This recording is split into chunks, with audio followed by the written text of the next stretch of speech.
আসসালামু আলাইকুম রহমতুল্লাহি ওয়াবারাকাতুহু। আলহামদুলিল্লাহ, সম্মানিত দিনী ভাই ও বোনেরা, আজ আমি আপনাদেরকে শেখাতে চাই সূরা কাউসার পড়ে আয়নার উপরে ফু দিলে অথবা দম করলে কি হয়।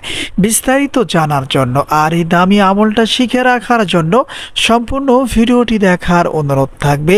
আর প্রতিদিন ইসলামিক নতুন নতুন ভিডিও সবার আগে দেখতে, আপনার পর্যন্ত পৌঁছাতে আমাদের এই ছোট্ট চ্যানেলটি সাবস্ক্রাইব করার অনুরোধ থাকবে। সম্মানিত দিনী ভাই ও বোনেরা, এই আমলটা কখন কিভাবে করতে হয় আমি পূর্বের ভিডিওতে বলে দিয়েছি অথবা দেখাই দিয়েছি। যারা এখনও ভিডিওটি দেখেন নাই তারা আমার চ্যানেলে প্রবেশ করে সূরা কাউসারের এই প্রথম ভিডিওটি দেখে নেবেন যে সূরা কাউসার পড়ে আয়নার উপরে ফু দিলে কি হয়। তাহলে আপনারা বুঝতে পারবেন যে কিভাবে আয়নাটি পড়ে নিতে হবে। সম্মানিত দিনী ভাই ও বোনেরা, আর আজ আমি আপনাদেরকে মূল কিছু কথা বলে দিব। যেমন কিছু ভাই বোন সেই ভিডিওতে কমেন্টস করে জানতে চেয়েছেন যে হুজুর, এই আমলটা করার জন্য কি প্রত্যেকবার আমাদেরকে নতুন আয়না ব্যবহার করতে হবে?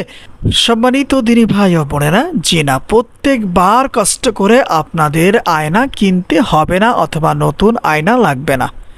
কারণ আপনারা যদি কষ্ট করে আয়নাটি যত্ন করে রাখতে পারেন, এই আয়নাটা অন্য কোনো কাজে আর ব্যবহার করবেন না। শুধুমাত্র একটি কাজের জন্য একবার প্রথমত কষ্ট করে কিছু টাকা দিয়ে একটি আয়না ক্রয় করে নিয়ে আসবেন। এরপরে এই আয়নাটি যত্ন সহকারে রেখে দিবেন। যখন এই আমলগুলা করবেন তখন শুধুমাত্র এই আয়নাটি ব্যবহার করবেন। আমলটা শেষ হয়ে গেলে আবার আয়নাটা যত্ন সহকারে রেখে দিবেন। তাহলে আপনাকে কষ্ট করে প্রত্যেকবার নতুন আয়না কিনতে হবে না। সম্মানিত দিনী ভাই ও বোনেরা, ধরে নিন আপনারা আমার দেখানো পদ্ধতিতে আয়নাটা পরে নিয়েছেন। আর যারা নতুন আছেন, এই ভিডিওটি যারা নতুন দেখছেন তারা তো আয়না পড়ার বিষয়টি অজানা অথবা জানেন না। আপনারা কষ্ট করে আমার চ্যানেলে প্রবেশ করে দেখবেন যে সূরা কাউসার পড়ে আয়নার উপরে ফু দিলে অথবা দম করলে কি হয়। আপনারা সেই ভিডিওটি দেখে আয়না পড়াটা শিখে নেওয়ার চেষ্টা করবেন। সম্মানিত দিনী ভাই ও বোনেরা, এই আয়নাটি কমপ্লিট হয়ে গেলে, পড়া হয়ে গেলে কিভাবে এই আয়নার মাধ্যমে আমরা সব কিছু জানতে পারবো। এই আয়নার মাধ্যমে সব কিছু জানতে হলে আমাদেরকে তুলা রাশির সহযোগিতা নিতে হবে। দেখতে হবে কোন ব্যক্তির হাত তুলা রাশি, কার হাত 100 ভালো আছে, এমন একজন ব্যক্তির মাধ্যমে এই আয়নাটা তাকে ধরাতে হবে। তাহলে আপনি ভালো মন্দ জানতে পারবেন। ধরে নিন এই মুহূর্তের জন্য মনে করেন যে আমি তুলা রাশি, আমি আয়নাটা ধরবো। কিভাবে ধরবো? যেই ব্যক্তি তুলা রাশি সর্বপ্রথম তাকে বলবেন যে আপনি অজু করে আসেন। অজু করে আসার পরে তাকে ক্যাবলামুখী হয়ে বসতে বলবেন। বসার পরে বিসমিল্লাহ বলে তার হাতে আয়নাটা ধরায় দিবেন। ধরায় দেওয়ার পরে যেই ব্যক্তি আমল করেছেন, আয়নাটা পড়েছেন, যদি তার কাছে কোনো জিন থেকে থাকে, মানে তার আয়ত্তে কোনো জিন পড়ি থেকে থাকে, তাহলে তাকে ডাকবেন যে হে অমক, তুমি যেখানেই থাকো না কেন এখনই এখানে এসে উপস্থিত হও, আর এই সমস্যার সমাধান আমি জানতে চাই। আপনি ডাক দেওয়ার সাথে সাথেই দেখবেন 2 থেকে 5 মিনিটের মধ্যেই সেই জিন অথবা সেই পরী যেই ব্যক্তি তুলা রাশি আয়না যে ধরে রেখেছে তার উপরে চলে আসবে।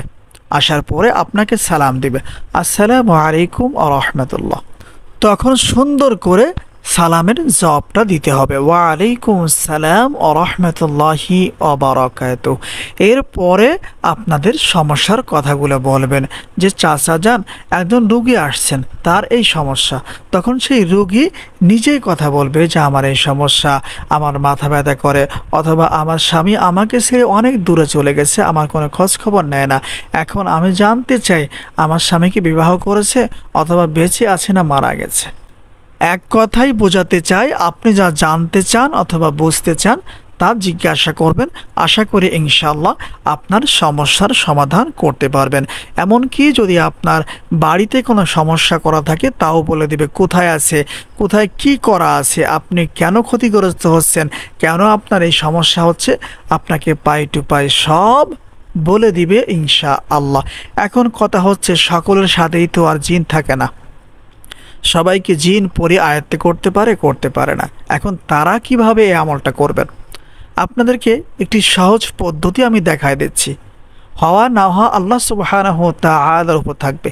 তবে আপনারা চেষ্টা করে দেখতে পারেন। চেষ্টাটা হচ্ছে, যখন আয়নাটা তুলা রাশির হাতে দিবেন, আপনারা তখন বলবেন, হে সূরা কাউসারের মুয়াক্কেলগণ, আপনারা যেখানে আছেন অতি দ্রুত এখানে হাজির হন। আমরা সমস্যায় পড়েছি, আমাদের সমস্যার সমাধান করে দিয়ে যান।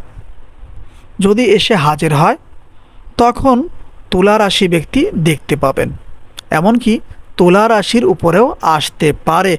তখন আপনাদের যা জানার আছে অথবা জিজ্ঞাসা করার প্রয়োজন আছে, যেই সমস্যায় পড়েছেন সেই সমস্যার সমাধান কি হবে, আপনারা সব কিছু জানতে পারবেন ইনশা আল্লাহ। তবে হ্যাঁ, এখানে একটি কথা না বললেই নয়, যেই ব্যক্তি আমল করবেন তিনি অবশ্যই একজন আল্লাহওয়ালা লোক হতে হবে। সারা জীবন মিথ্যা কথা বলবেন, জিনা করবেন, সুদ খাইবেন, হারাম খাইবেন, আর আমল করলে কাজ হয়ে যাবে, এমনটা কখনোই নয়। এজন্য যারা এই আমলটা করতে চান তারা অবশ্যই সর্বপ্রথম সকল প্রকার মিথ্যা কথা বলা বাদ দিয়ে দিবেন। হালাল রিজিক খাওয়ার চেষ্টা করবেন, কোরআন সুন্নাহর আলোকে জীবন চালানোর চেষ্টা করবেন। তাহলে ইনশাআল্লাহ আপনারা এই আমলের মাধ্যমে অনেক কিছু করতে পারবেন, অনেক কিছু জানতে পারবেন। আজকের ভিডিওটি এ পর্যন্তই।